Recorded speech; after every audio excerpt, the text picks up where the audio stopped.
الحمد لله وكفى وسلام على عباده الذين اصطفى أما بعد فأعوذ بالله من الشيطان الرجيم بسم الله الرحمن الرحيم حرمت عليكم الميتة والدم ولحم الخنزير وما أهل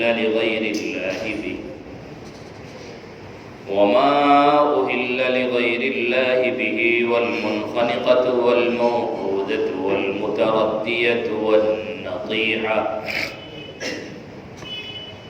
وما أكل السبع إلا ما ذكيتم وما ذبح على النصب وأن تستقسموا بالأزلام ذلكم فسق اليوم يئس الذين كفروا من دينكم فلا تخشوهم واخشوني اليوم أكملت لكم دينكم وأتممت عليكم نعمتي ورضيت لكم الإسلام دينا فمن اضطر في مخمصة غير متجانف لإثم فإن الله غفور رحيم صدق الله مولانا العظيم وصدق رسوله النبي الكريم ونحن على ذلك لمن الشاهدين والشاكرين والحمد لله رب العالمين شكل درود إبراهيم اللهم صل على محمد وعلى آل محمد كما صليت على إبراهيم وعلى آل إبراهيم إنك حميد مجيد اللهم بارك على محمد وعلى آل محمد كما باركت على إبراهيم وعلى آل إبراهيم إنك حميد مجيد اللهم صل وسلم وبارك عليه الحمد لله আল্লাহ রব্বুল আলামিনের শুকরিয়া আল্লাহ পাক রব্বুল আলামিন আমাদেরকে মাগরিবের নামাজ জামাতের সাথে আদায় করার তৌফিক দান করেছেন এজন্য কালিমাতুশ শুকর আদায় করি বলি আলহামদুলিল্লাহ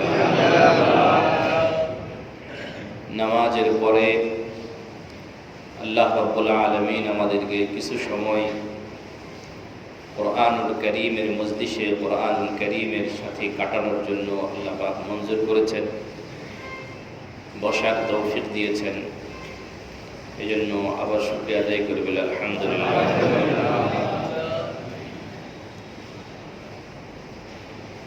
সূরা মাঈদা থেকে আমাদের আলোচনা চলছে সূরা মাঈদার ৩ নম্বর আয়াত আপনাদের সামনে তেলাওয়াত করা হয়েছে এই আয়াতের কিছু অংশের উপরে আমরা গত মজলিসে কিছু আলোচনা শুনেছি এই আয়াতের প্রথম অংশে আল্লাহ রাব্বুল আলামিন কিছু জিনিসকে হারাম করেছেন সেগুলোর বিবরণ দিয়েছেন এর মধ্যে এক নম্বর হলো মরা জানোয়ার মৃত জানোয়ার 2 নম্বর হলো প্রবাহিত রক্ত 3 নম্বর শূকরের গোশত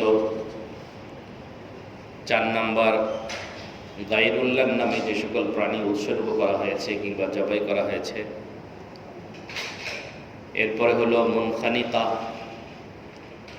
যেগুলোকে দম বন্ধ করে মারা হয়েছে এরপরে হলো মাওকুজা আঘাত করে মারা হয়েছে পাথর কোনো কিছুর সাথে বাড়ি দিয়ে আছাড় দিয়ে মারা হয়েছে উপর থেকে ফেলে মারা হয়েছে।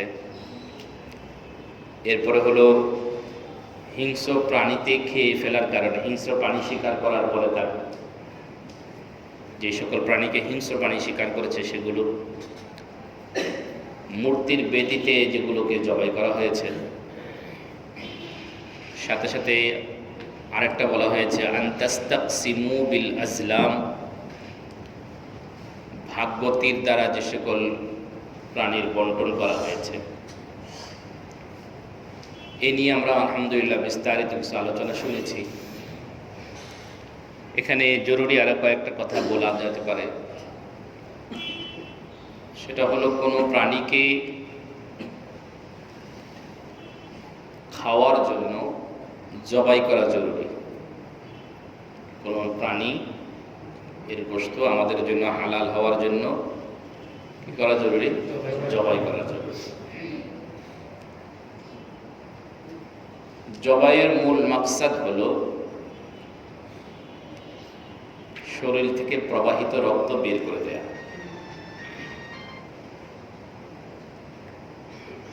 আরবি ভাষায় এই জবাইয়ের দুইটা শব্দ আছে, দুইটা পদ্ধতি আছে। উট ছাড়া বাকি প্রাণীগুলোকে জবাই করাটাকে বলা হয় জবাই। উটটাকে জবাই করাটাকে বলা হয় নাহার। এই জবাইয়ের মধ্যে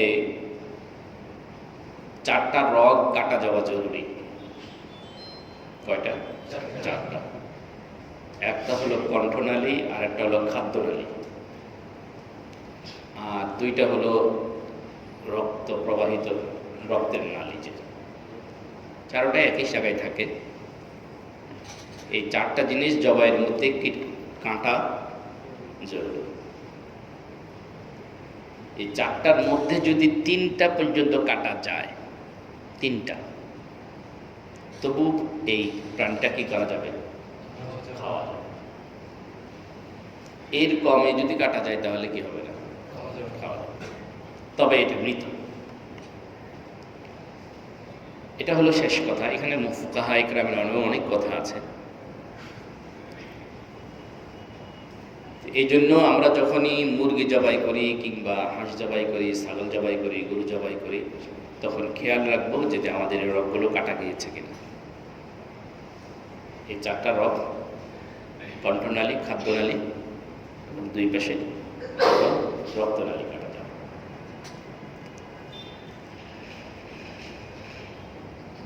জবাই করব কি দিয়ে? যে কোনো ধারালো বস্তু দ্বারা জবাই করতে হবে। যে কোনো ধারালো জিনিস দ্বারা কি করা যাবে? জবাই করা যাবে। এই জন্য নির্ধারিত কোনো অস্ত্রের কথা বলা হয়নি। এইখানে এসে মুফাসসিরিন ইকরাম একটা মাসআলা লিখেছেন। রাসূল করিম সাল্লাল্লাহু আলাইহি ওয়াসাল্লাম বলেছেন যে কোনো ধারালো অস্ত্র দ্বারা, বস্তু দ্বারা তোমরা জবাই করতে পারো।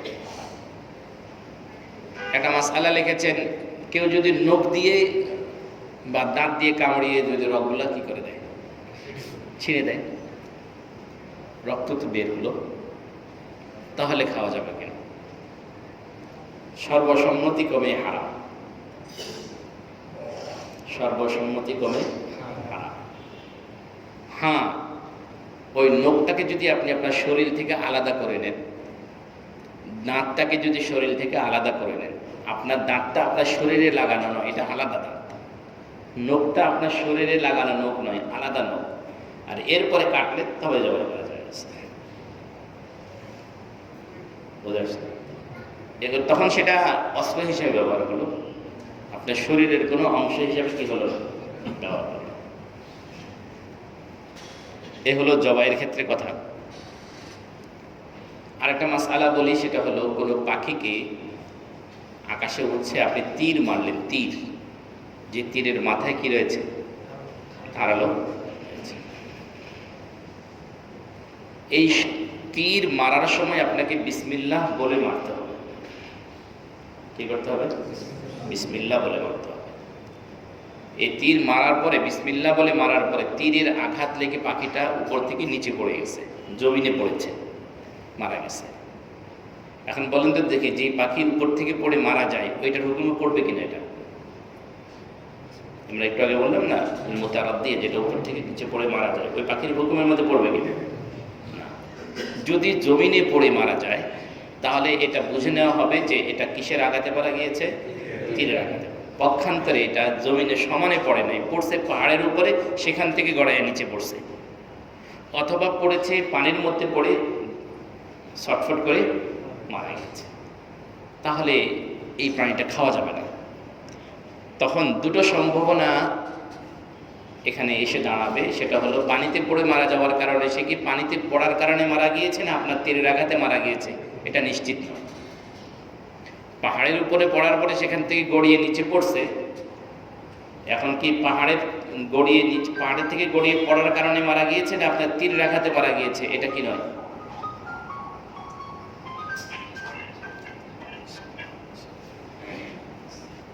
এটা নিশ্চিত নয়।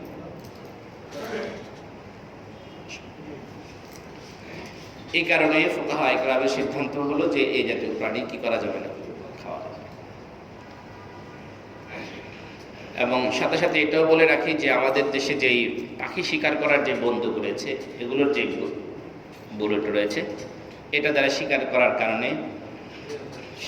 কারণে পাখিটা যদি নিচে পড়ে, আপনি বিসমিল্লাহ বলে মারলেন, পাখিটা আপনার গুলি খেয়ে পড়ে গেল নিচে, মরে গেল, জায়েজ নেই খাওয়া। কারণ আপনার এই বুলেটের কারণে কি হয় না, রক্ত বের হয় না। আপনাকে ওই পাখি পড়ে যাওয়ার পরে জীবিত অবস্থায় পেলে আপনাকে কি করতে হবে? জবাই করতে হবে। পক্ষান্তরে আপনি তীর মেরেছেন, তীর যেটার আগে যে তীরের মাথায় ফলা আছে, এটা মারতে আপনি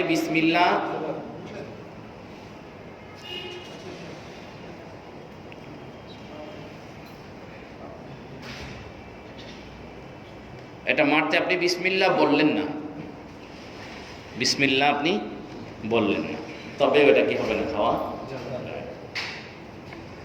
জবাই করার সময় আল্লাহ রাব্বুল আলামিনের নাম নেওয়া জরুরি। জবাই করার সময় আল্লাহর নাম নেওয়া কি জরুরি? বিসমিল্লাহি আল্লাহু আকবার বলে জবাই করা জরুরি। কেউ যদি স্মরণ থাকা সত্ত্বেও ইচ্ছাকৃতভাবে যদি বিসমিল্লাহ না বলে, তাহলে এই প্রাণীটাও কি করা যাবে না, স্মরণ আছে, ইচ্ছাকৃতভাবে সে কি করে না, বিসমিল্লাহ। অমুসলমান যদি জবাই করে তাহলেও কি হবে না, খাওয়া।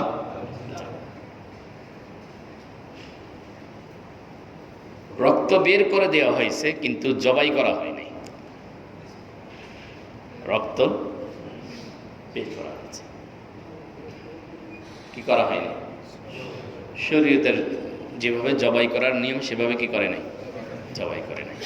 তো এটা বের করার একটা পদ্ধতি সেটা হলো কি, শিকার। আপনি শিকার করলেন না, একে কি খাওয়া যাবে কিনা এ নিয়ে ফুকাহা ইকরামের বিভিন্ন মত রয়েছে। আমি একদিন একটা ভিডিও দেখলাম, গরু আনা হচ্ছে, গরুটাকে একটা এর মধ্যে ঢোকানো হচ্ছে, মাথার মধ্যে ফুটা করে কি করা হচ্ছে, গরুটাকে কি করা হচ্ছে, মেরে ফেলা হচ্ছে। এরপরে গোশতগুলো, এই জন্য বাইরে যারা যান, অনেক জায়গায় তো গোশতের মধ্যে লেখা থাকে এটা হালাল গোশত, আর অনেক জায়গায় এটা লেখা থাকে না। এই ক্ষেত্রে গোশত খাওয়ার ক্ষেত্রে খুব সতর্কতা অবলম্বন করা দরকার যে আপনার এই গরুটা কি করা হচ্ছে কিনা, হালাল পর্যায়ে কি করা হয়েছে কিনা, জবে করা হয়েছে কিনা। এবং আমার যতটুকু জানা, আমি যতটুকু খবর পেয়েছি যে গোশতটার মধ্যে হালাল স্টিকার থাকে, এটার দামও নাকি একটু বেশি থাকে, এটার দামও কি থাকে, একটু বেশি থাকে। আমাদের শপিং মলগুলোতে, যেখানে আমাদের দৈনন্দিন জীবনের সমস্ত অ্যাক্সেসরিজ পাওয়া যায়, এরা যে গোশতটা বিক্রি করে, এরা যদি নিজস্ব তত্ত্বাবধানে জবাই করে তাহলে তো একরকম কথা। যদি এই গোশতটা কি হয়, কোন সাপ্লাই হয়, সেক্ষেত্রে আমরা অনিশ্চিত বাংলাদেশে যদি মুসলমান জবাই করে তাহলে তো ঠিক আছে, কিন্তু যদি অমুসলমানের জবাই হয় তাহলে কি নেই? ইন্ডিয়ার থেকে যদি কি করা হয়, গোশত সাপ্লাই করে, হ্যাঁ, তো সেখানে যদি মুসলমান জবাই করে তাহলে সেই গোশতটা কি করবো না, বলেন না, আমরা খাবো না, ব্যবহার করবো না, কারণ হারাম। আল্লাহ, আমরা অনেকভাবে হারাম খাচ্ছি, অনেকভাবে কি খাচ্ছি। হারাম খেলে যে ক্ষতি হয়, এক নম্বর ক্ষতি হলো এই হারাম খাদ্যের মাধ্যমে শরীরে যে রক্ত মাংস তৈরি হয়, নবীজি বলেন যে শরীরে হারামের রক্ত মাংস আছে সেই শরীরটা জান্নাতে প্রবেশ করবে না। লা ইয়াদখুলুল জান্নাতা জাসাদুন গুযিয়া বিল হারাম, ওই শরীর জান্নাতে প্রবেশ করবে না যেটা কি দ্বারা, হারাম দ্বারা কি হয়েছে, তৈরি হয়েছে। আল্লাহ, গত কয়েকদিন আগে একটা তথ্য শুনলাম, একটা তথ্য পেয়েছি, আমাদের সাথে রিলেটেড না, বাকি কথাটা আমি বলতে মন চাইতেছে, আমাদের আলোচনার সাথে সম্পর্কিত না, তবুও বলতে মন চাইতেছে। সেটা হলো এই, ইদানিং মেয়ের বাবারা মেয়েদের জন্য পাত্র খুঁজতে সরকারি চাকরিজীবী খোঁজেন নাকি?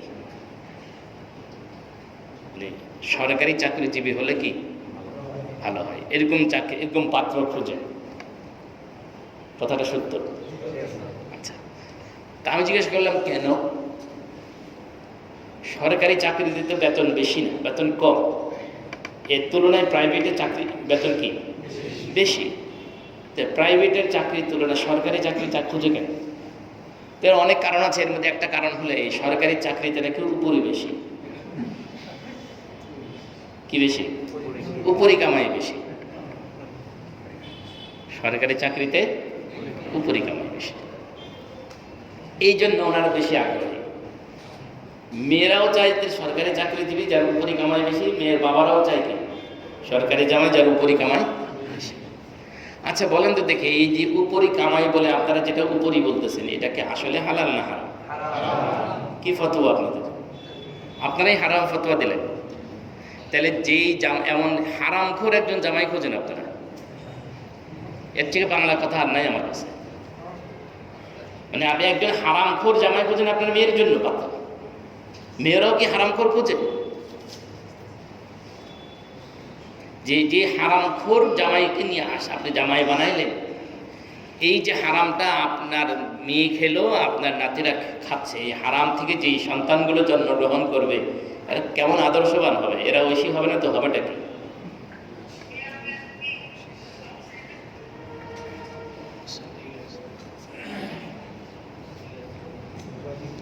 আল্লাহ আমাদেরকে হেফাজত করে।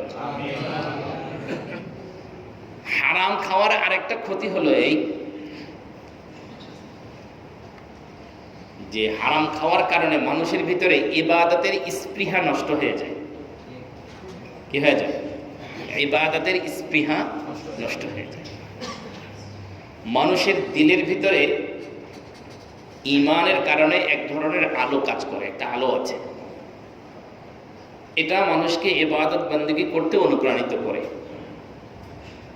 পক্ষান্তরে যখন মানুষ হারাম খাদ্য খায় তখন এই আলোটা নিভে যায়, তখন মানুষের কাছে আর ইবাদত বন্দেগী ভালো লাগে না।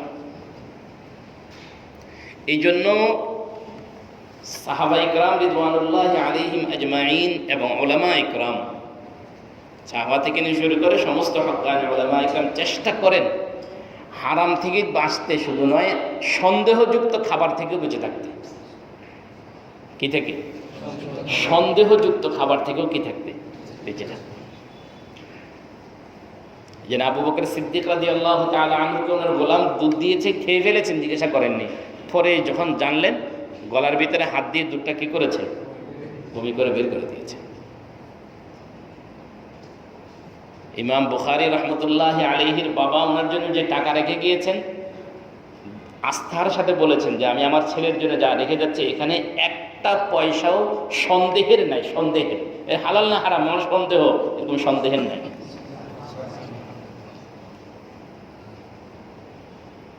এই জন্য চেষ্টা করব আমাদের খাদ্যটা যাতে হালাল হয়। যা আমি খাচ্ছি, যা আমার সন্তানকে খাওয়াচ্ছি, যা আমার স্ত্রীকে খাওয়াচ্ছি, এটা যেন কি হয় 100% হালাল। উলামায়ে কেরাম একটা অভিজ্ঞতার কথা বর্ণনা করেছেন। কেউ যদি কারো সন্তান গর্ভে আসার পরে ওই মাকে হারাম খাদ্য খাওয়ায়, কি খাদ্য, তাহলে ওই সন্তানটা অ্যাবনর্মাল জন্মগ্রহণ করে। ওই সন্তানটা কি অ্যাবনর্মাল হয়ে যায়, যে কোনো দিক থেকে সে অপূর্ণাঙ্গ, বিবেকের দিক থেকে অথবা তার গঠনগত দিক থেকে, যে কোনো দিক থেকে সে অ্যাবনর্মাল হবেই। যতগুলো অ্যাবনর্মাল আপনি সন্তান খুঁজে পাবেন, হিস্ট্রি তালাশ করবেন, দেখবেন পিছনে হারাম খাদ্যের কোনো না কোনোভাবে সংযোজন আছে।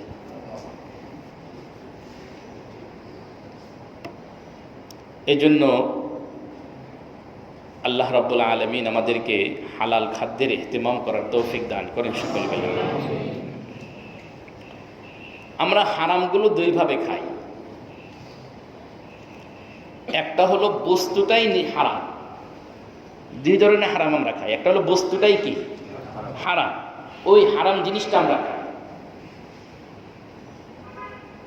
আর একটা হলো বস্তুটা ফি নাফসিহি হালাল, বস্তু হিসেবে এজ এ ম্যাটার সেটা কি হালাল, কিন্তু আমার এই জিনিসটা আর্ন করার, আমার কামাই করার পদ্ধতিটা কি হারাম। কথার কথা, চাউল এটা হালাল জিনিস, কিন্তু চুরি করে খাইলেন, ঠিক না? টাকা হালাল জিনিস, আপনি ঘুষের থেকে নিলেন, সুদের থেকে নিলেন। তো এই যেই কোনোভাবেই আপনি হারাম খান না কেন, এটার একটা মন্দ প্রভাব আপনার শরীরের উপরে কি করবে, প্রতিক্রিয়া সৃষ্টি করবে। আল্লাহ রাব্বুল আলামিন যে সকল জিনিসকে হারাম করেছে,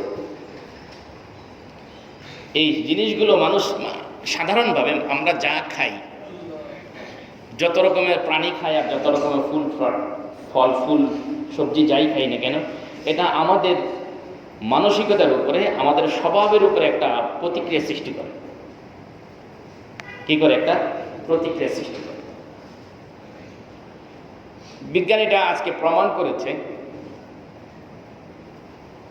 মানুষের স্বভাবের উপরে এই খাদ্যগুলোর যে একটা প্রভাব আছে। যারা শূকর জাতীয় খাদ্য খায়, এদের ভিতরে শূকরের নেচার, যারা কুকুর খায় তাদের ভিতরে কুকুরের নেচার, যারা হিংস্র প্রাণী খায় তাদের ভিতরে হিংস্র প্রাণীর নেচার পাওয়া যায়। এই জন্য ইসলাম এগুলোকে নিষেধ করে দিয়েছে। ভাই, আরেকটা কথা বলে রাখি, সেটা হলে এই যে ট্যাবলেট, এই জন্য একটা ট্যাবলেট কিছুদিন আগে এখানে ধরা পড়লো, কি ইয়াবা, এটাও কিন্তু হালাল তো না? কি বলেন না সবাই? হারাম তো না? কেমন হারাম? শূকর যেরকম হারাম এরকম হারাম। শূকর যেরকম হারাম, রক্ত যেমন হারাম, ঠিক তেমনই হারাম। কোরআনে কারিমের আয়াতে যেরকম মৃত জানোয়ারকে যে আয়াত যেভাবে হুকুম দিয়ে হারাম করা হয়েছে, এটাকেও ঠিক কি করা হয়েছে, এভাবেই হারাম করা হয়েছে। তো আমাদের যুবকরা তো খাচ্ছে। আল্লাহ আমাদেরকে হেফাজত করে। যাই হোক, এখানে আল্লাহ রাব্বুল আলামিন এই বিষয়গুলো উল্লেখ করেছেন যে আমরা জবাই করার ক্ষেত্রে আমরা কি করব, সতর্কতা অবলম্বন করব, যাতে আমাদের জবাইটা যত সম্ভব কি হয়, হালাল হয়, সহি তরিকায়। আরেকটা ব্যাপার আছে, সেটা হলো আমরা নিজেরা জবাই করি না, চেষ্টা করি অন্তত হুজুরকে দিয়ে কি করার জন্য, জবাই করানোর জন্য। এবং আমার এরকম কিছু জায়গা জানা আছে যেখানে বাজারে গরু জবাই হয়, সেই গরুটা যদি হুজুর দ্বারা জবাই না হয় তাহলে ওই গরুটার বিক্রি হয় না। এই জন্য কসাই সাইনবোর্ড লাগায় রাখছে, এখানে গরু হুজুর দ্বারা জবাই করা হয়।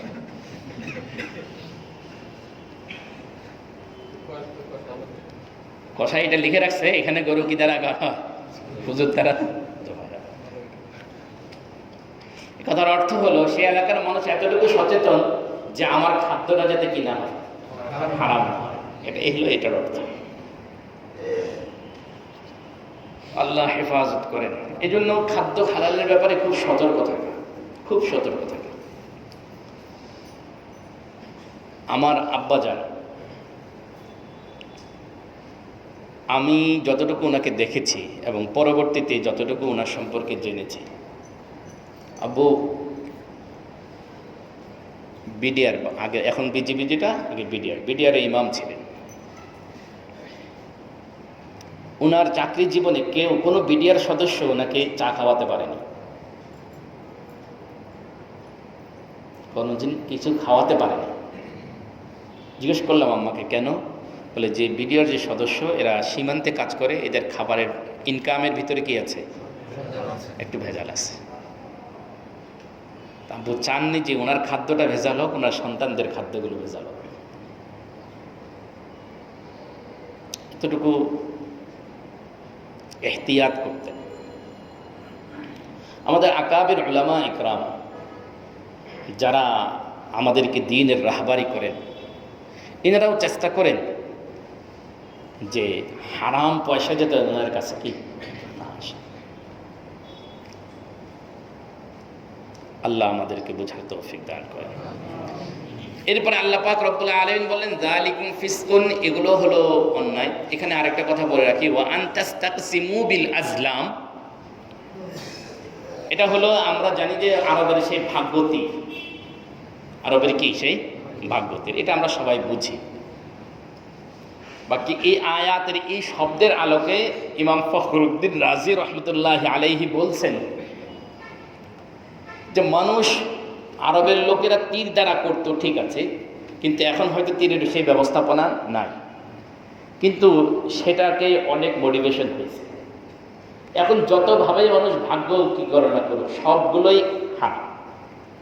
যতভাবে কি করেন আপনি ভাগ্য গণনা করেন, সবটাই কি হারাম। আপনি রাস্তার পাশে টিয়া পাখি কি করেন, অথবা সেই ডেকোরেশন রুমের জ্যোতিষের কাছে গিয়ে হাত দেখায় করেন।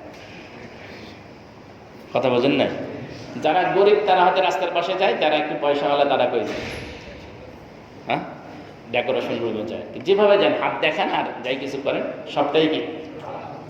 বরং রাসূল করিম সাল্লাল্লাহু আলাইহি ওয়াসাল্লাম বলেন, মান আতা আররাফান, যে ব্যক্তি জ্যোতিষ বা ভাগ্য গণনা করলো, এর কাছে গেল, তার কথা বিশ্বাস করলো, সে ব্যক্তি ফাকাদ আসা আবাল কাসিম, সে রাসূল করিম সাল্লাল্লাহু আলাইহি ওয়াসাল্লামের বিরোধিতা করলো, সে শিরিক করলো, সে কুফরি করলো।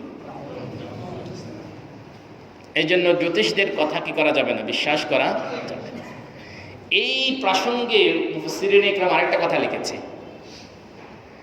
আমাদের দেশে কিছু জিনিস আছে যেগুলোকে আমরা অপয়া মনে করি। অপয়া কি? অপয়া বলে না? হায় রে, এই মেয়েটা আমার ঘরে আসার পর থেকে কি হইল, এই মেয়েটাকে বউ বানানোর পর থেকে আমার কি শুরু হইল? অশান্তি শুরু হইল। অপয়া মেয়ে, ঠিক আছে না? প্রথমে কোথাও সফরের জন্য বের হয়েছেন, হঠাৎ করে একটু উষ্ঠা খাইছেন, আর সাথে সাথে বললেন যে না, আমার এই সফর কি হবে না, আমার এই কাজ শুভ হবে না, অশুভ, যাত্রা ফুলবে না। পেঁচা ডাক দিছে আপনার, বাস টিকটিকি ডাক দিছে, টিকটিক, আপনি কোনো কথা বলতেছেন আর কথাটার মাঝখানে টিকটিকি কি করে ফেললো, টিকটিক করে ফেললো। দেখছো আমার কথা টিকটিকিও কি করছে।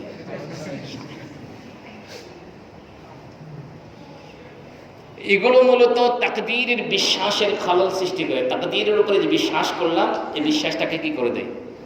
নষ্ট করে দেয়। এগুলো ইসলামে কোনো কি নেই, ভিত্তি নেই।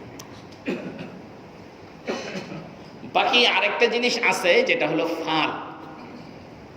ফাল মানে হলো কোনো জিনিস থেকে নেক ব্যাখ্যা গ্রহণ করা, নেক জিনিস, নেক উদ্দেশ্য গ্রহণ করা, এটাকে ফাল বলে। ফাল রাসূল করিম সাল্লাল্লাহু আলাইহি ওয়াসাল্লাম করতেন।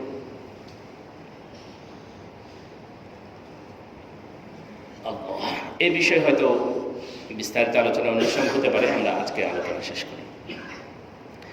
আল্লাহ রাব্বুল আলামিন আয়াতের মাঝামাঝি বলেন, আল ইয়াউমা ইয়াইসাল্লাযীনা কাফারু মিন দীনিকুম ফালা তাখশাওহুম ওয়াখশাওনি আল্লাহ রাব্বুল আলামিনের পক্ষ থেকে মুসলমানদেরকে একটা গ্যারান্টি দিলেন। আল্লাহ এটা বলেন না আলহামদুলিল্লাহ। কি দিলেন? একটা গ্যারান্টি। কিসের গ্যারান্টি? বললেন যে আল্লাহ যে আজকের এই সময় থেকে মুসলমানদের ব্যাপারে, মুসলমানদেরকে হারানোর ব্যাপারে, মুসলমানদেরকে শেষ করে দেওয়ার ব্যাপারে কাফেররা নিরাশ হয়ে গেছে। কাফেররা কি নিরাশ হয়ে গেছে? মানে মুসলমানদেরকে এই কথা বললেন যে দেখো, এই পৃথিবীতে কেউ তোমাদেরকে নিশ্চিহ্ন করে দিবে এই বিষয়টা শেষ। এই ব্যাপারে আমি তোমাদেরকে যেরকম গ্যারান্টি দিচ্ছি, কাফেররাও নিশ্চিত যে তোমাদেরকে কি করতে পারবে না, মুসলমানদেরকে কি করতে পারবে না, শেষ করতে পারবে। তাহলে তো আমরা বলতে পারি পৃথিবীর যত জায়গায় মুসলমানদের উপরে নির্যাতন চলতেছে, নির্যাতন মুসলমানরা সহ্য করবে ঠিক, কিন্তু কাফেররা মুসলমানদেরকে শেষ করতে পারবে না। কাফেররা মুসলমানদেরকে শেষ করতে কশিন কাল অতীতে পারে নাই, এখনো পারবে না, ভবিষ্যতে পারবে না।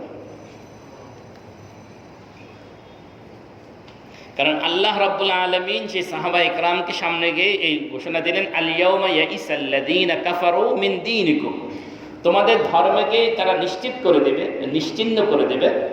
এই ব্যাপারে তারা মোটামুটি আশাহত, নিরাশ হয়ে গেছে। মনে রাখা দরকার বা আমাদেরকে স্মরণ রাখলে ভালো হবে, সেটা হলো এই, একটা সময় পর্যন্ত দ্বীনকে মিটিয়ে দেওয়ার জন্য পুরা দ্বীনের উপরে আক্রমণ ছিল। দ্বীনদার যারা ছিল তাদেরকে শেষ করে দেওয়ার জন্য আক্রমণ ছিল। কথা বুঝেন? কিন্তু সালাহুদ্দিন আল আইয়ুবী রহমতুল্লাহ আলাইহির আগ পর্যন্ত সম্মিলিত ইহুদি খ্রিস্টানদের চেষ্টাই ছিল মুসলমানদেরকে নিস্তেনাবুদ করে দেওয়া। এটা ছিল তাদের প্ল্যান। এই জন্য সম্মুখ সমরে যত রকম যুদ্ধ হয়েছে। কিন্তু একবিংশ শতাব্দীতে বলতে পারেন সালাহুদ্দিন আল আইয়ুবীর পর থেকে ইহুদি খ্রিস্টানরা তাদের পলিসি পরিবর্তন করছে। সে পলিসিটা হলো এই, আপনি নামে আব্দুর রহমান থাকবেন, নামে আব্দুল করিম থাকবে, কিন্তু আপনার জিন্দিগিতে আব্দুর রহমান থাকবে না, আব্দুর রহমানের বান্দা থাকবে না জিন্দিগি, আপনার জীবনযাপনে। আপনি এবার চিন্তা করে দেখেন যে পৃথিবীতে এখন যতগুলো মুসলমান আছে, অসংখ্য মুসলমান এমন পাবেন যে ইসলাম কাকে বলে সে সেটাই জানে না। কি আমি কি ভুল বললাম? অসংখ্য মুসলমানের ঘরে জন্মগ্রহণ করার পরে মুসলমানের ছেলেকে জিজ্ঞাসা করে যদি বলেন যে কালিমা লা ইলাহা ইল্লাল্লাহ বলো, সে বলতে পারবে না। 5 কালিমা বলো, বলতে পারবে না। ওযুর ফরজ কয়টা, এটাও বলতে পারবে না। নামাজ কয় রাকাত, এটা বলতে পারবে না। তো এই মনে করেন এর নাম যদি আমি আব্দুল্লাহ রাখলাম, তো লাভ কি হইল? সে তো নামে আব্দুল্লাহ হইল, কিন্তু আল্লাহর বান্দা তো সে হইল না। আরেকটা জিনিস হলো, আমাদের চিন্তা চেতনার ভিতরে কুফরি আকীদাগুলো, কুফরি বিশ্বাসগুলো, শিরকি বিশ্বাসগুলোকে পোষণ করা হয়েছে। এটা অল্প একদিনেই করছে তা না, দীর্ঘ সময় নিয়ে করছে। এবং এই কুফরি এবং শিরকিগুলো ঢুকানোর জন্য অনেক সময় ইসলামটাকে লেভেল বানানো হয়েছে। ইসলামটাকে কি বানানো হয়েছে? নবীজির মহাব্বতকে লেভেল বানাইছে। নবীজির মহাব্বতকে কি বানাইছে? লেভেল। এটাতে মোড়ায়া শিরিক ঢুকাইছে, নবীজির মহাব্বত মোড়ায়া শিরিক ঢুকাইছে। ঠিক এটা এখনো অব্যাহত আছে। নবীজির কথা বলে, কোরআনের কথা বলে বলে বলে বলে বলে আমাদেরকে দ্বীন, ঈমান থেকে দূরে সরাচ্ছে, আমল থেকে দূরে সরাইতেছে। কথা বুঝাইতে পারছি? আমাদের নবীর শান-মান বর্ণনা করতে হবে, আল্লাহ পাক করেছে, আমরাও করি। কিন্তু সাথে সাথে নবীজির শান বর্ণনা করতে গিয়ে নবীজিকে বললাম নবীজি আলিমুল গায়ব। নবীজি কি? কথা বলেন না, আলিমুল গায়ব। আলিমুল গায়ব মানে তিনি গায়েবের খবর রাখেন, গায়েব জানেন। এক কথা এটা, নবীজি কি জানেন? গায়েব জানেন। এটা তো এই গায়েব জানেন, এই আকীদাটা মুসলমানদের ঈমানের মধ্যে ঢুকায় দিয়েছে। আল্লাহ বলেন আল্লাহ ছাড়া আর কেউ গায়েব জানে না, তা আপনি নবীজিকে বলেন নবীজিও জানেন। নবীজির মহাব্বতের মরকটা চায় আপনি এই শিরকি আকীদাটা কি করলেন? অসংখ্য এরকম। হিন্দুদের অনেক কালচার আমাদের বাস্তব জীবনে, আমাদের দৈনন্দিন জীবনে ঢুকছে। হিন্দুদের অনেক কালচার অসংখ্য সামাজিক রীতিনীতি আমাদের ধর্মে, আমাদের সমাজে, আমাদের দৈনন্দিন জীবনে কি হয়েছে, ঢুকে গেছে। আপনি হিসাব করলে নিজে বের করতে পারবেন। একটা উদাহরণ শুধু দেই আপনাকে হিসাব করার জন্য। বিবাহ এটা একটা ইবাদত। বিবাহ এটা একটি কি বলেন তো দেখি, বিয়ের জন্য এটা যদি ইবাদত হয়, এই ইবাদতের জন্য ইসলামের পক্ষ থেকে কি রূপরেখা দেয়া নেই? আচ্ছা, কিন্তু বর্তমান সময়ে আমাদের এই বিবাহটা শুধু একদম পিওর ইসলামী তরিকায় হয়। কি বলে? হ্যাঁ, নাকি আমাদের এই বিবাহটা ইসলামী তরিকার সাথে সাথে হিন্দুদের কিছু রসমও আমরা কি করছি এটার সাথে যোগ করছি না? মানে হিন্দুদের রসম, ইসলামের বিবাহ, আমাদের ইসলামের মধ্যে থেকে এতটুকু বাকি রাখছি যে অন্তত খুতবা পইড়া কয়েকজন সাক্ষীর সামনে কি করি, বিয়েটা পড়ি। এখন এটাকেও ব্রেক করার চেষ্টা করতেছি, বলে আল্লাহ আর ফেরেশতাদেরকে সাক্ষী রেখে আমরা কি করলাম? আল্লাহর চেয়ে বড় সাক্ষী কে আর কি? কথা বুঝাইতে পারলাম না। আল্লাহর চেয়ে বড় সাক্ষী কেউ আছে নাকি? আল্লাহ নিজেই বলছে ওয়াকাফা বিল্লাহি শাহিদা, সাক্ষী হিসাবে আল্লাহ কি। তা আমি আল্লাহর সাক্ষী রেখা ছেলে মেয়েরে করলে আমি তোমার বিয়ে করলাম, মেয়ে তোমার করলে আমি কবল করলাম।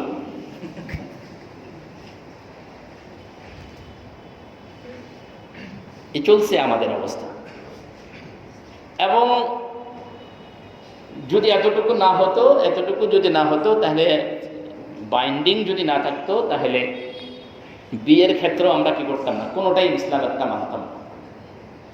পুরো একটা ফুল বিয়ের মধ্যে শুধুমাত্র ইসলামী আদর্শ যদি আপনি খুঁজে নেন তাহলে এতটুকু পাবেন যে খুতবা দিয়ে কি হয়েছে, হয়তো হুজুর দিয়ে নতুবা কাজী দিয়ে, খুতবা দিয়ে শুধু আকদ এবং ইজাবটা হয়েছে, আর বাকি ফুল বিয়ের পুরাটাই মুসলমান থেকে কি হয়ে গেছে, আমরা ইসলাম থেকে বের হয়ে গেছি। এভাবে আপনি বিয়ে থেকে নিয়ে শুরু করে আপনার জিন্দিগির সম্পূর্ণ জায়গায় আপনি খুঁজে দেখবেন যে ইসলামটাকে হয়তো বীজ হিসেবে রাখছেন, বাকি এটার যতগুলো পোশাক আছে সব পোশাক আপনি অন্য কালচার দিয়ে এটাকেই করছেন, মরাচ্ছেন। অথচ আল্লাহ রাব্বুল আলামিন কত শক্ত, কত মজবুত এক গ্যারান্টি দিলেন, দেখো তুমি তোমার দ্বীনের উপরে টিকে থাকো, কাফেররা তোমাদের পশম স্পর্শ করতে পারবে না। আল ইয়াউমা ইয়াইসাল্লাযীনা কাফারু মিন দীনিকুম। এরপরে আল্লাহ পাক বলেন ফালা তাখশাউহুম, ওদেরকে ভয় করার দরকার নেই। বলেন না সুবহানাল্লাহ। কত বড় আপনাকে সান্ত্বনা দিলেন যে তাদেরকে ভয় করার দরকার না, আপনি দ্বীনের উপরে টিকে থাকেন, ভয় করার দরকার নেই। ওয়াখশাউনি, আমাকে ভয় করো। ভাই এই কথাটার একদম বাস্তব একটা স্যাম্পল আমি আপনাকে বলি।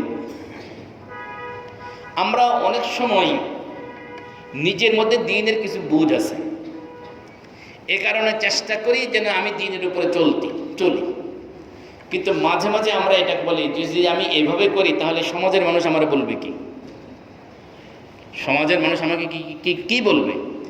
এই সামাজিকতা রক্ষা করতে গিয়ে আমরা কি করি, কথা বলেন না, ইসলামের বিরোধিতা, ঠিক না? আপনি চাইলেন যে আপনার মেয়ের বিয়েতে গায়ে হলুদ হবে না,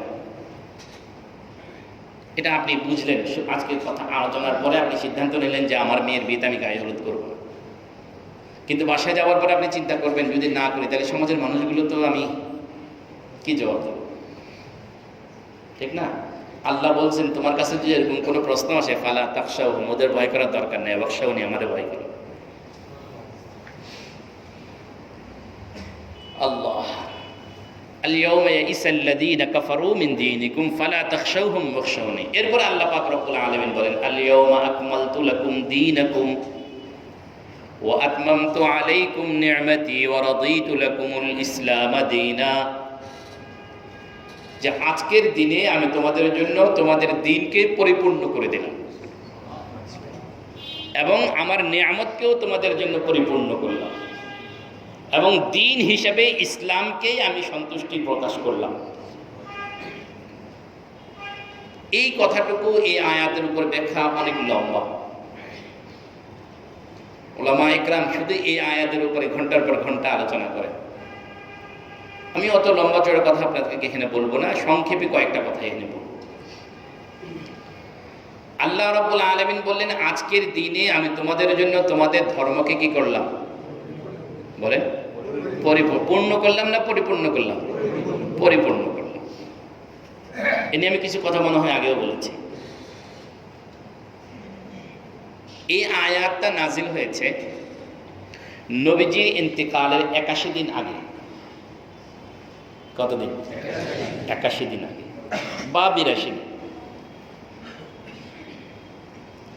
আয়াতটা নাজিল হয়েছে শুক্রবার দিন, 9 জিলহজ, শুক্রবার আসর নামাজের উপরে।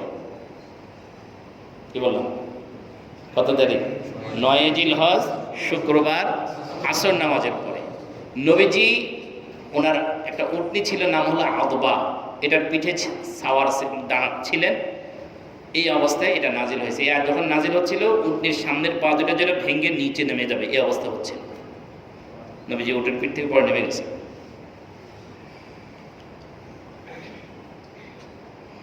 তাহলে আল্লাহ রাব্বুল আলামিন দিনটাকে পরিপূর্ণ হওয়ার ঘোষণা কবে দিলেন?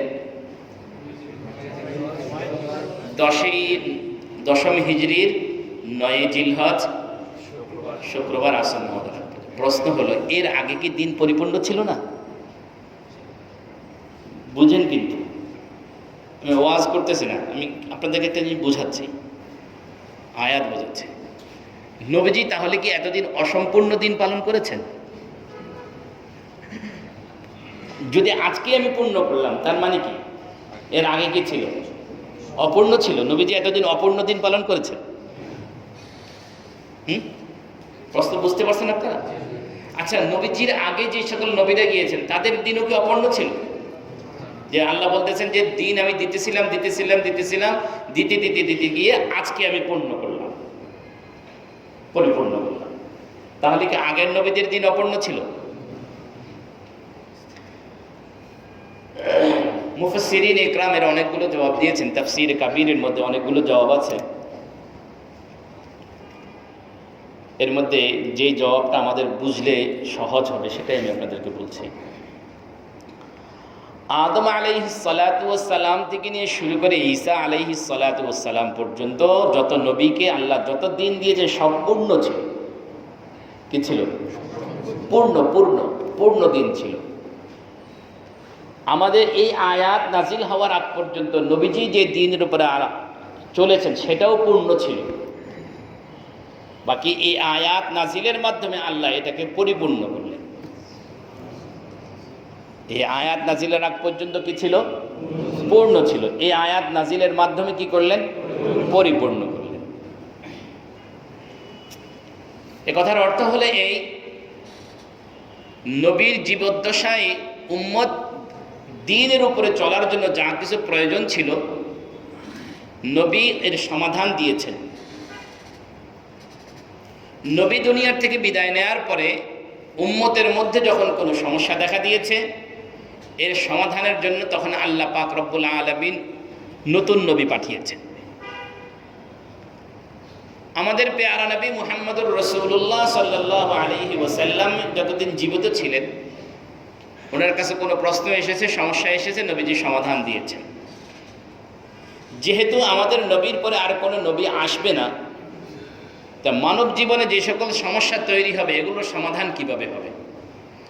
আল্লাহ রাব্বুল আলামিন সকলের সামনে ঘোষণা দিয়ে দিলেন, এগুলোর সমাধান দিয়েই আমি কোরআন নাজিল করেছি, আজকে পরিপূর্ণ করে দিলাম।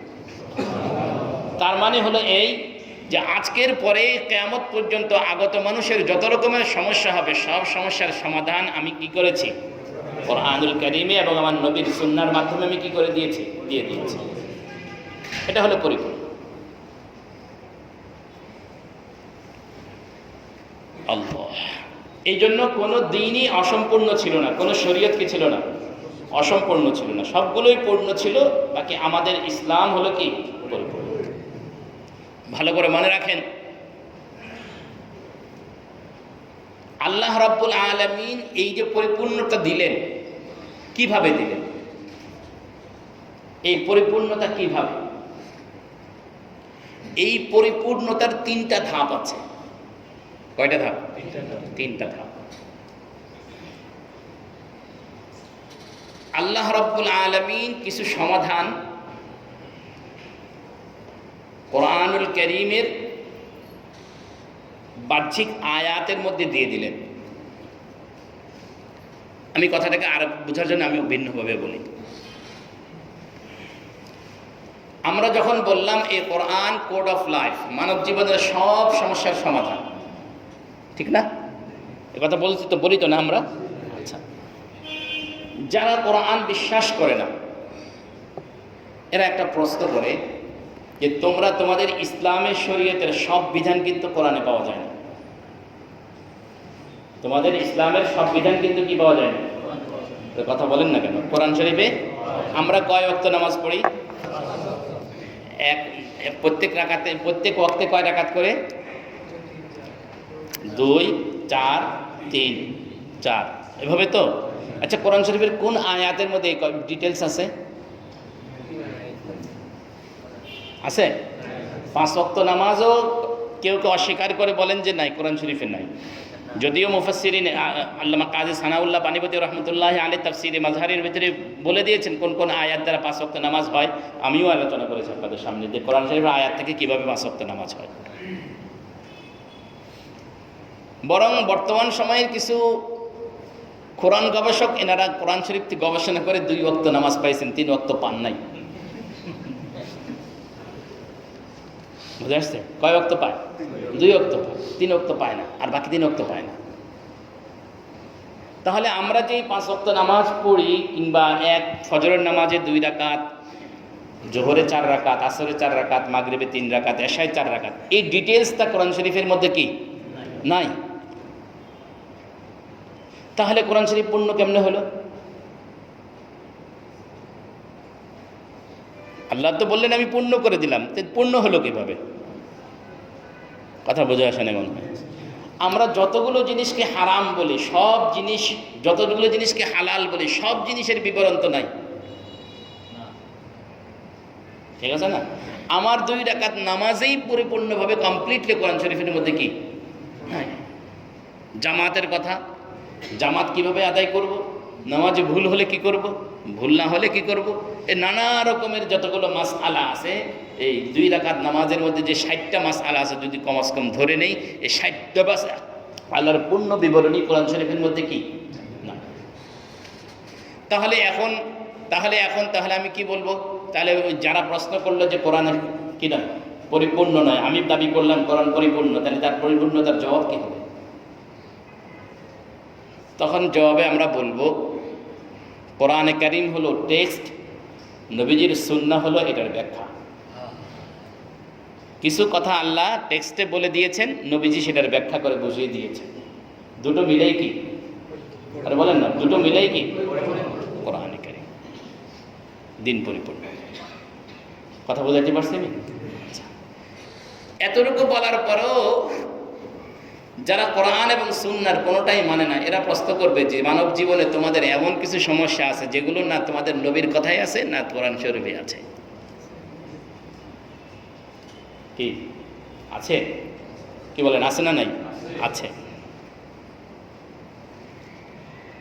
রাসূল কারীম সাল্লাল্লাহু আলাইহি ওয়াসাল্লাম তো আমাদেরকে নামাজ শিখাইছেন, আমরা নবীজির কাছ থেকে নামাজ শিখছি। কিন্তু আমাদের নামাজের এমন কিছু মাসআলা আছে যেগুলোর সমাধান সুন্নাহয় নাই, ফুকাহা ইকরামের ফিকহের ভিতরে আছে। যেগুলোর সমাধান কোথায়? উলামা ইকরাম ফিকহ থেকে দিয়ে নবীজির ইস্তেমবাদ করে বের করেছে। কথার কথা, নামাজের মধ্যে সূরা ফাতিহা পড়তে হয় না? সূরা ফাতিহার পরে একটা সূরা। এখন সূরা ফাতিহা কয়বার পড়তে হয় বলেন? একবার। এখন যদি মনে করেন কেউ প্রত্যেক রাকাতে সূরা ফাতিহা 3 বার করে পড়লো, তার নামাজ হবে কি হবে না? কথা বলেন। সূরা ফাতিহা কয়বার পড়লো? 3 বার পড়লো বা 2 বারই পড়লো। দেখেন নবীজির জীবনে হাদিস থেকে এর সমাধান দেওয়া যাবে না। এর সমাধান দেওয়ার জন্য আমাদেরকে ভিন্ন পথ অবলম্বন করতে হবে। তাহলে তা আমাদের দিনের সব কিছু কি নেই আরে ভাই আমি আরও বলেন, এখন আধুনিক কালে অনেক চিকিৎসা পদ্ধতির উন্নতির কারণে চিকিৎসার অনেক, একজনের শরীরের রক্ত আরেকজনের শরীরে দেয়া যাবে কিনা কোরআন শরীফের কোনো আয়াত আছে? হ্যাঁ, নবীদের সুন্নাহও নাই। তাহলে তোমরা যে বলো কোরআন শরীফে কিয়ামত পর্যন্ত আনেওয়ালা সকল সমস্যার সমাধান দিল, তোমাদের দিন কিভাবে দিল? আমরা তো এটা সমাধান পাই না। প্রশ্নগুলো বুঝতেছেন আপনারা? তাহলে আমি কি বলবেন? বলে কোরআন এবং সুন্নাহ এইটারও ব্যাখ্যা গ্রন্থ আরেকটা আছে, সেটার নাম হলো ফিকহ। সেটার নাম কি? ফিকহ। বলেন বলেন, সেটার নাম কি? ফিকহ। সেটার নাম কি? ফিকহ। বলে ফিকহার ভিতরে আল্লাহ পাক রব্বুল আলামিন সেটা দিয়ে দিয়েছে। তাহলে এখন যারা ফিকহকে অস্বীকার করে, বুঝতেছেন আমাকে? যারা কি করে, এখন কি করে বলেন বলেন বলেন, ফিকহকে অস্বীকার করে, তাহলে এরা বলেন তো দেখি আমাদের দিনকে পরিপূর্ণ মানে না অসম্পূর্ণ মানে? তো এখন বুঝেন, যারা বলে আমরা শুধু কোরআন সুন্নাহ মানি, অন্য কিছু মানি না, এই কথার অর্থ হলো আমরা ফিকহ মানি না, তারা আসলে মূলত কি কোরআন সুন্নাহর উপরে আমল করতে চায় না, এই দিনটাকে পৃথিবীর সামনে অসম্পূর্ণ রূপে তুলে ধরতে চায়। কথা আমি বুঝলি? তাহলে আপনি যদি ফিকহকে অস্বীকার করেন, ইমাম আবু আজম আবু হানিফা রাহমাতুল্লাহ ইবনে অস্বীকার করলেন, ইমামে শাফিঈকে মানলেন না, ইমামে আহমদ ইবনে হাম্বলকে মানলেন না, ইমামে মালিককে আপনি মানলেন না, ইনাদের মাসআলাগুলোকে আপনি মানলেন না, তাহলে কি দাঁড়াবে?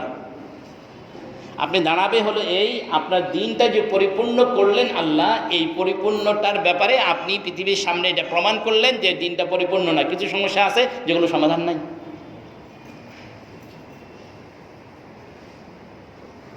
অথচ আল্লাহ রাব্বুল আলামিন এই তিনটা মাধ্যমেই কি করেছেন?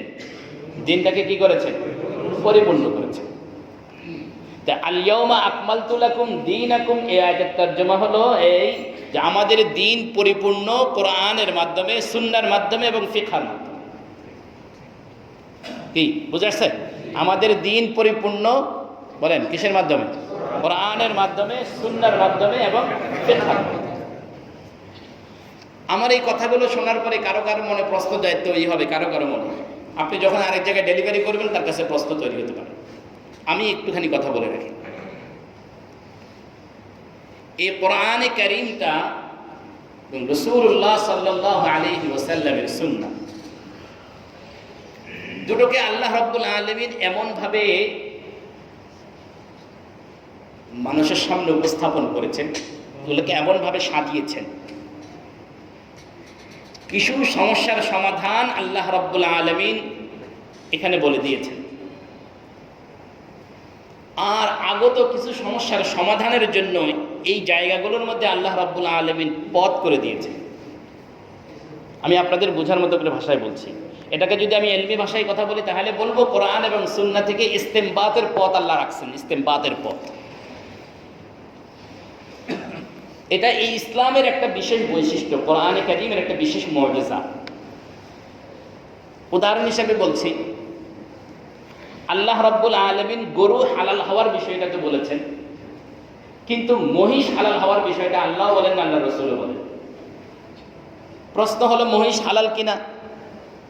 তখন আল্লাহ রাব্বুল আলামিন এই গরু হালাল হওয়ার উপরে ভিত্তি করে মহিষ হালাল হওয়ার বিধান দেওয়ার মতো একটা পথ রাখছেন। কথাকে আমি বুঝাইতে পারলাম আপনাদেরকে? আমি অনেক আগে একটা ঘটনা বলেছিলাম, যদিও ঘটনাটা এখন রিপিট হবে, তবুও আজকের বিষয়টা বোঝার জন্য আমি ঘটনাটাকে বলাটা জরুরি মনে করছি। আমাদের জীবনের কিছু সমস্যা এমন আছে যেগুলো আমরা সরাসরি না কোরআনে কারীমের আয়াতের মধ্যে দেখতে পাই, না সরাসরি হাদিসের মধ্যে দেখতে পাই, অথচ আল্লাহ রাব্বুল আলামিন এগুলোর সমাধানের একটা পথ কোরআন এবং সুন্নাহর মধ্যে কি করছেন? রেখেছেন। দুটো ঘটনা বলবো। ওমর ফারুক রাদিয়াল্লাহু তাআলা আনহুর কাছে একটা বিচার আসলো, দুইজন মহিলা একটা সন্তানের দাবিদার, একটা ছেলের দাবিদার। এই মহিলা বলে এই ছেলে আমার, ওই মহিলাও বলতেছে এই ছেলে আমার। এবং ছেলেটা কার এই ব্যাপারে কোনো সাক্ষী নেই, কোনো প্রমাণ নাই। আর বর্তমান সময়ের মতো তখনকার সময়ে ডিএনএ পরীক্ষা করার মতো কোনো কি ছিল না? ছিল নাকি? না, নাই, সমাধান না। বিচারটা এখন হয়তো কোনো সাক্ষী নাই, কোনো প্রমাণ নাই, অথচ দোনো মহিলার দাবি সন্তানটা কি আমার, এবং দোনো মহিলারই শারীরিক অবস্থা এরকম যে দুজনেই বাচ্চা প্রসব করেছে। একজন মেয়ে সন্তান প্রসব করেছে, আর একজন ছেলে সন্তান প্রসব করেছে। দুজনই মা, দুজনের স্তনে দুধ আছে, মা হওয়ার আলামত আছে। তেমন পরিস্থিতিতে যখন বিচারটা আসলো তো ওমর রাদিয়াল্লাহু তাআলা আনহু হযরত আলী রাদিয়াল্লাহু তাআলা আনহুকে ডাকলেন, ডেকে বললেন, আলী এই ফয়সালাটা করে দাও। আল্লাহ রাব্বুল আলামিন সাহাবায়ে কেরামের মধ্যে আলী রাদিয়াল্লাহু তাআলা আনহুকে এরকম সূক্ষ্ম বিচার বুঝার মতো ব্যবস্থা জ্ঞান দিয়েছিলেন। এই জন্য আমরা খুতবার মধ্যে বলি ওয়া কাদাহুম আলী। সাহাবায়ে কেরামের মধ্যে সবচেয়ে বেশি বিচারের পয়েন্টগুলো বুঝতেন কে? আলী রাদিয়াল্লাহু আনহু। আলী রাদিয়াল্লাহু তাআলা আনহু মহিলা দুইটাকে নিয়ে গেলেন এবং যে মহিলা সন্তানের মা ঠিক তাকেই সন্তানটা দিলেন। সুবহানাল্লাহ বলতে সন্তানের মাই সন্তানটা কি পেল, বিচারটা করলেন আলী রাদিয়াল্লাহু আনহু। ওমর ফারুক রাদিয়াল্লাহু তাআলা আনহুর সাথে কয়েকদিন পরে দেখা হলো, জিজ্ঞাসা করলেন, আলী ওই তোমাকে যে বিচারটা দিয়েছিলাম করেছে? বলে হ্যাঁ করেছি। বলে কিভাবে করলে? বলে কেন সমাধান তো কোরআন শরীফে দেয়া আছে। কোরআন সমাধানটা কোথায় দেয়া আছে? বলে কোরআন শরীফে দেয়া আছে। কোরআন শরীফের আয়াত তো আমিও পড়ি, সমাধানটা তো আমি পাইলাম না। বলে কোন আয়াতে দেয়া আছে? সূরা নিসার আয়াতে দেয়া আছে।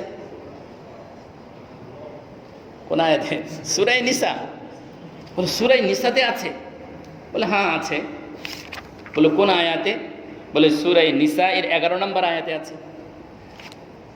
বলে এটা তো আল্লাহ রাব্বুল আলামিন মিরাসের আয়াত বর্ণনা করছেন। বলে ওইটার ভিতরে সমাধান আল্লাহ পাক দিয়ে দিয়েছেন। বলে তুমি খুলে বলো কিভাবে করলাম? বলে আল্লাহ বলছেন লিযাকারি মিসলু হাজ্জিল উনসায়াইন, দুইজন নারী পাবে একজন ছেলের সমান। এটা আল্লাহর ফয়সালা।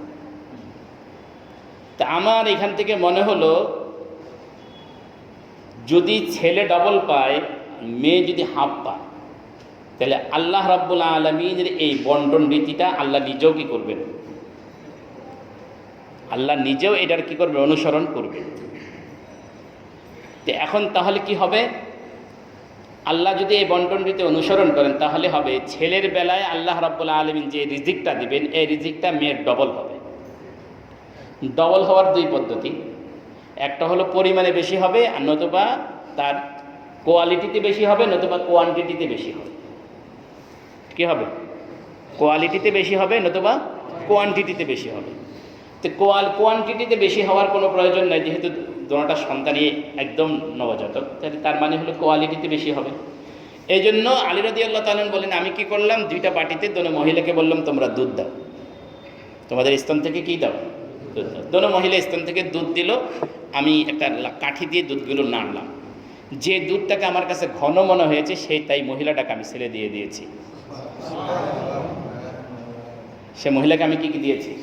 ছেলে দিয়েছি। কারণ মেয়ে সন্তান জন্ম নিলে দুধের যে ঘনত্ব থাকে, ছেলে সন্তান জন্ম নিলে তার ঘনত্ব ডবল হয়ে যায়।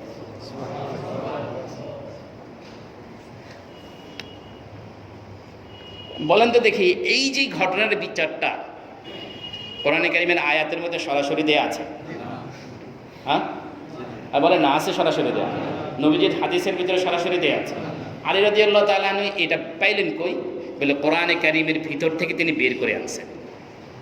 বলেন না সুবহানাল্লাহ। কোরআনে কারিমের ভিতর থেকে কি করছেন?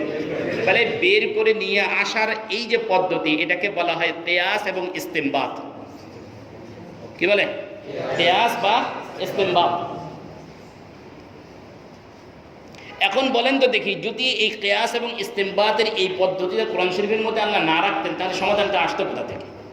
এখন বলেন তো দেখি, আরও একটা কথা বলেন দেখি, যে আলী রাদিয়াল্লাহু তাআলার কাছে যে বিচারটা আছে তার কোনো সাক্ষী সবুত ছিল না, বলেন সমাধানটা কোরআন হাদিস থেকে দেওয়া গিয়েছে কিনা? আরে বলেন না, দেওয়া গেছে কিনা? দেয় গেছে। আরেকটা ঘটনা, ইমামে আজম আবু হানিফা রহমতুল্লাহ আলাইহি আপনারা তো ফকিহ মানতে চান না। ইমাম আজম আবু হানিফা রাহমাতুল্লাহর নাম শুনলে অনেকেরই গা জ্বলে। একটুখানি বুঝেন যে উম্মতের প্রতি কতটুকু ইহসান তারা করেছে, কতটুকু দয়া ওনারা করেছেন। আল্লাহ রাব্বুল আলামিন ওনাদেরকে দ্বীনের পরিপূর্ণতার জন্য ওনাদের থেকে কতটুকু কাজ নিয়েছেন। এক লোক এসে প্রশ্ন করলো, হুজুর আমার একটা দুগ্ধপোষ্য শিশু আছে, রমজান মাস, গ্রীষ্মকাল, প্রচণ্ড গরম ইরাকের, দীর্ঘদিন, এখনকার মতো ল্যাকটোজনের ব্যবস্থাও নেই, কি নেই? আছে নাকি? তখন গানও চলছিল না, এগুলো ছিল। এখন ওই বলে, আমি আমার স্ত্রীকে বললাম, স্ত্রী যদি রোজা রাখে তাহলে দুপুরের পরে ক্ষুধার কারণে তার স্তনের দুধ শুকিয়ে যায়, বাচ্চাটা দুধ পায় না, সারা কষ্ট পায়। এই জন্য ইসলামী শরীয়তের পক্ষ থেকে যে 6 জনকে রোজা ছাড়ার অনুমতি দিয়েছে, এই 6 জনের মধ্যে একজন কিন্তু কি দুধ পান করানোওয়ালা মা। আমি তাকে বললাম যে তুমি বাচ্চাটার খাতিরে তুমি এখন রোজা ছেড়ে দাও, বাচ্চাটা বড় হলে তুমি কি করে নিও, কাজা করে নিও। আমি স্ত্রীকে এটা বুঝলাম। আমার স্ত্রী আমাকে জবাব দিলেন, বলে আমি তো এখন কাজা করতে পারি, পরে সওয়াব পরে আমি আদায় করে নিব, সেটা করতে পারি, কিন্তু রমজানের বরকত থেকে তো আমি বঞ্চিত হয়ে যাব। যেন স্ত্রী কথা বললেন, আমার মুখ বন্ধ হয়ে গেছে। এখন হুজুর আপনার কাছে জানার বিষয় হলো, আমার স্ত্রী যদি কোনো শক্ত খাবারকে চাবায়া নরম করে বাচ্চাকে খাওয়ায়, আমার স্ত্রীর এই চাবানোর কারণেই কি তার রোজা ভেঙে যাবে? আমার স্ত্রীর এই চাবানোর কারণে কি রোজা ভেঙে যাবে? সাথে সাথে পাশে থেকে আরেক লোক বললো, হুজুর এরকম একটা সমস্যা আমারও আছে। বলে কি? আমার একটা মেজাজটা একটু বদমেজাজ আছে, একটু বদমেজাজি আমি, তরকারিতে লবণ কম বেশি হলে আমি সহ্য করতে পারি না। তো এই জন্য মাঝে মাঝে আমার স্ত্রীকেও কী করি, আমি উত্তম মাধ্যম কিছু আমি দেই। তো এখন আমার স্ত্রী যদি আমার এই উত্তম মাধ্যমের ভয়ে যদি জিহ্বার আগায় একটু লবণ দেখে, তাহলে কি তার রোজা ভাঙবে? আবু হানিফা রাহমাতুল্লাহ আলাইহি বললেন যে তোমার স্ত্রীর রোজা ভাঙবে না, তোমার স্ত্রীর রোজা ভাঙবে না। কোরআন শরীফের কোনো আয়াতে এই কথা বলা নেই যে লবণ দেখলে রোজা ভাঙবে। কোনো আয়াতে এই কথা বলা নেই সন্তানের জন্য ভাত চিবায়া দিলে রোজা, কোরআনে কারিমের কোনো আয়াতে এটা বলা নেই, নবীজির হাদিসে সরাসরি বলা নেই। কিন্তু কোরআন এবং সুন্নাহর ভিতরে সমস্যাটার সমাধান সরাসরি নেই, কিন্তু ইসলাম যেহেতু পূর্ণ, কিয়ামত পর্যন্ত আনেওয়ালা উম্মতের সকল সমস্যার সমাধান আছে। এটার সমাধান কি? ইমামে আজম আবু হানিফা রাহমাতুল্লাহ আলাইহি সমাধান দিলেন, বলে তোমারও কি হবে না? কথা বলেন, তোমারও হবে না, তোমারও হবে না, যাও। এখন আপনি যারা যদি বলেন যে আমি ইমাম আবু হানিফাকে মানি না, তাহলে আপনার জন্য কোনো সমাধানের পথ নাই, আছে? আপনি তো মানেনই না, আপনি কিয়াসও মানেন না, ইজমাও মানেন না, তাই আপনার জন্য কোনো কি নেই, সমাধানের পথ নেই। লোক দুটো বিদায় হয়ে গেল। ইমাম আজম আবু হানিফা রাহমাতুল্লাহ আলাইহির ফিকহ মজলিসের একটা বৈশিষ্ট্য ছিল, ওনার একটা ফিকহ বোর্ড ছিল। এই বোর্ডে 40 জন মুফতি ছিল। কতজন? 40 জন। এর মধ্যে একজনের নাম হলো কাজী আবু ইউসুফ, যাকে পৃথিবীর ইতিহাসে, ইসলামের ইতিহাসে যাকে সর্বপ্রথম কাজীউল কুজাত বা চিফ জাস্টিস বলা হয়। তো এইনারা সবাই ওনার কাছে ফিকহ শিখে পড়ে এবং ইমামে আজম আবু হানিফা রাহমাতুল্লাহ তাদেরকে দিয়ে মাসআলাগুলোর কি করেন, কাজ করেন। ছাত্ররা, ওনারা সবাই ছাত্র, ওনারা বললেন হুজুর আপনি এটা সমাধান কিভাবে দিলেন? বলে কোরআন শরীফের মধ্যে থেকে দিছি। কোথা থেকে দিছে? বলে হুজুর কোরআন শরীফের কোন আয়াত আমাদেরকে একটু বলেন। সূরা বাকারার কয় নম্বর আয়াত? ওই সূরা বাকারার, আমি আয়াতটা বের করি, 187 নম্বর আয়াত, সূরা বাকারার 187 নম্বর আয়াত। তো হুজুর এখানে তো এই কথাটুকু নাই। কয় তুমি একটু ভালো করে দেখো, খুঁজে দেখো, এটার ভিতরে আছে। কি করে খুঁজে দেখো? এক মাদ্রাসার এক ছাত্রকে বলছিল, যে মাদ্রাসার এক ছাত্র উস্তাদকে জিজ্ঞাসা করে হুজুর এই সমাধান কই আছে? কয় এই আয়াতে আছে, খুঁজে দেখো। ভিতরে খুঁজে, তো ছেলেরা এইভাবে খোঁজা শুরু করছে। পৃষ্ঠা খুঁড়তে খুঁড়তে পরের পৃষ্ঠা শব্দ বাইরে হয়ে গেছে, এরকম খোঁজা। তো হুজুর আমাদেরকে একটু বুঝান। তিনি ইমাম আজম আবু হানিফা রহমতুল্লাহ আলাইহি বুঝাইলেন যে দেখো আল্লাহ পাক এই আয়াতের মধ্যে মুমিন রোজাদারকে 3টা জিনিসের অনুমতি দিয়েছেন। এক নাম্বার হলো খাওয়ার অনুমতি দিয়েছেন, 2 নাম্বার হলো পান করার অনুমতি দিয়েছেন, 3 নাম্বার হলো স্ত্রী সহবাসের অনুমতি দিয়েছেন, এবং সময়ের একটা বাউন্ডারি দিয়েছেন। কি আছে? সময়ের একটা, সূর্য ডোবার পর থেকে সুবহ সাদেক পর্যন্ত এই সময়ের ভিতরে এই 3টা কাজ করার কি রয়েছে? অনুমতি আছে। ধরে নাও একজন লোক স্ত্রী সহবাস থেকে ফারেক হওয়ার পরে সুবহ সাদেক হয়ে গেছে, সুবহ সাদেক কি হয়ে গেছে, সে ফারেকও হলো, ফজরের ওয়াক্ত কি হয়ে গেল? শুরু হয়ে গেল। এখন এই বেচারের উপরে ফজরের নামাজ ফরজ কি ফরজ না? নামাজের সময় শুরু হলে নামাজ কি হয়?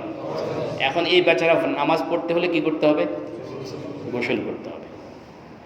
এখন এই লোকটা সমুদ্রের কিনারে বসবাস করে, মনে করেন কক্সবাজারে সমুদ্রে বসবাস করে। এখন এই লোক যদি গোসল করতে হয় তাহলে কোথায় গোসল করবে? এর জন্য মিষ্টি পানির ব্যবস্থা কোথায় আছে? না। সেই সমুদ্রের নোনা পানিতে কি করবে? গোসল করবে। সমুদ্রের লবণাক্ত পানি যদি মুখে নেয় তাহলে মুখের মধ্যে লবণের স্বাদ তো লাগবে না? লাগবে।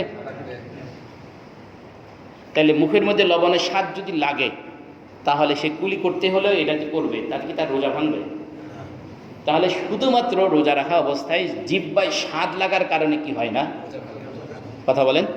রোজা তো এই যে মহিলা তার বাচ্চাকে জিহ্বা দিয়ে চাপাই দিবে, শুধুমাত্র স্বাদটা তার জিহ্বায় লাগবে, কোনো কিছু তার কণ্ঠনালী দিয়ে ভিতরে ঢুকবে না। যে মহিলাটা কি করবে? জিহ্বার আগা দিয়ে লবণ দেখবে, সে জিহ্বার আগার মধ্যে স্বাদটা থাকবে, ভিতরে তার কি করবে না। সুবহানাল্লাহ বলেন না। সমাধানটা দিয়ে দিলেন আয়াতের মধ্যে। এই যে সমাধানটা উনি দিলেন কোরআনে কারীমের আয়াত থেকে বের করলেন, এই বের করাটাকে বলা হয় ইস্তিমবাত। এই বের করাটাকে বলা হয় কি? ইস্তিমবাত। তাহলে আল্লাহ যে বললেন আল ইয়াউমা আকমালতু লাকুম দীনাকুম, এই আমি একটা কথা বলে রাখি, এই যে ওনারা বের করলেন সমাধানগুলো, ইমামে আজম আবু হানিফা রহমতুল্লাহ আলাইহি এই যে সমাধানগুলো বের করে যেটাকে জমা করলেন, বলেন তো দেখি এটা ওনার নিজের ব্যক্তিগত রায়? হ্যাঁ, ওনার ব্যক্তিগত বক্তব্য? সমাধান কার? বলেন না কেন? সমাধান কার? আল্লাহর। উনি বের করে আনছেন। এই সমাধানগুলো বের করে যেখানে জমা করেছেন এটার নাম হলো ফিকহ। এটার নাম কি? ফিকহ। এবার বলেন তো ফিকহ কি কোরআন হাদিসের অন্তর্ভুক্ত না তার বাইরে? এখন যারা বলে আমরা মানি না,